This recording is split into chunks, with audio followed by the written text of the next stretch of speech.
To cover the Eternabond web seal tape that I have over all the trim and around the edges of all the vent covers, I'm using the Eternabond UV protector paint coating sealant stuff, whatever the heck is. It goes on like a paint. You can thin it with water. It's a latex, but it's got some sort of elastomeric acrylic doodad additive stuff, coatings, fillers, whatever in it. That's all scientific terms. I don't expect everyone to understand all that. I don't know what it is. Whatever it is, it's really, really cool stuff.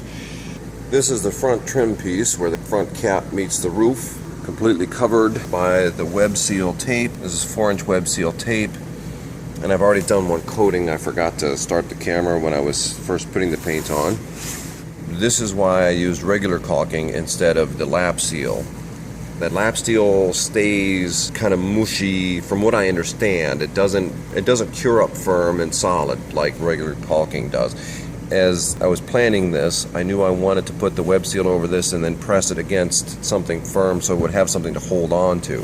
So I have the web seal, then I have the trim, and then I have the caulking, and then underneath the trim I have the butyl tape. If water gets through that, it deserves to get through. At least that's my thinking. And you can see I still have a little bit of the web seal left. I will certainly store that. I called the Eternabond company and asked them what type of paintbrush I should use, and the lady I talked to in the technical support acted like I was asking an alien question. She thought I was crazy. And then I explained, no, there are multiple types of paintbrushes.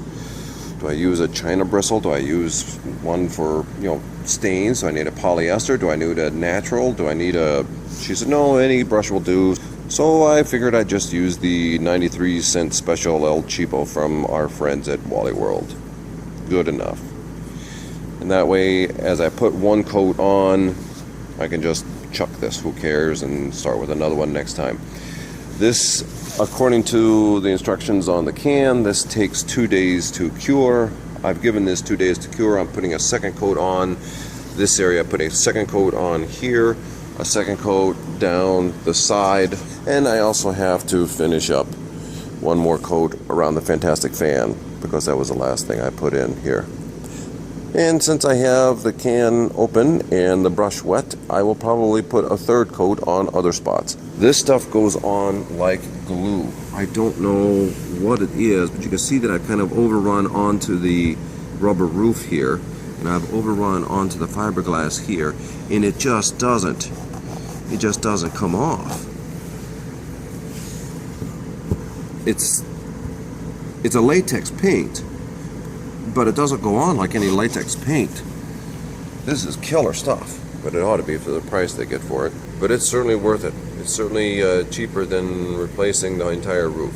And I wanted to do this once and do it right and be done with it.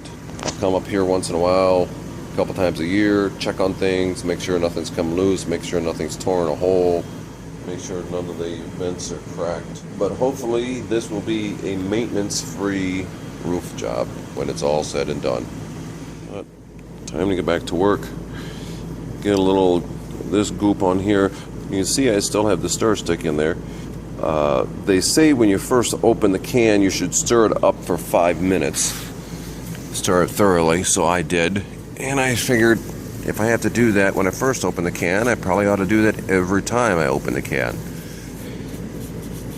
And you can see it goes on about like Elmer's glue. It's a little thinner than that, but not much. The first coat I put on fairly thinly because I wanted to have it cure up so I could put the second coat on. This second coat on I'm putting on a little thicker. Don't want to put it on too terribly thick because I don't know how that would affect the curing time or the sealant, or if it would cure on the top and not on the bottom. I'm not too worried, as you can see, I'm not too worried about it going over the edge. I'm not worried about painting within the lines, but I do want to getting a nice layer right at the front edge, right at the front edge of this seam right here, so that I get a nice buildup of this sealant paint. But you can see how over here, there I finally got the camera to focus, I think. You can see how over here I have kind of the buildup, and over here on the front edge of this it's not. But I'm just using the brush itself. And I can build up a little bit of that paint sealant right on the front edge of that tape, just to help seal the edge of the tape to make sure no gunk and dirt builds up there, and to help prevent, hopefully, any branches or anything from coming in like this, snagging that tape and catching it on anything, pulling on anything. Although, if anything can pull off that Eternabond tape, I would be shocked. That Eternabond tape is seriously sticky stuff. Holy criminy.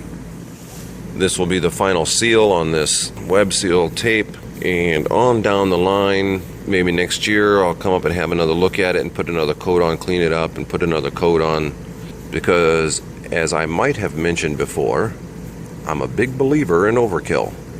But for now, I've got to get this thing finished up and get this thing stored for the winter so I can get back to my business and back to work and make some money to pay for this project. You want to sit around and watch paint dry? Yeah, me neither.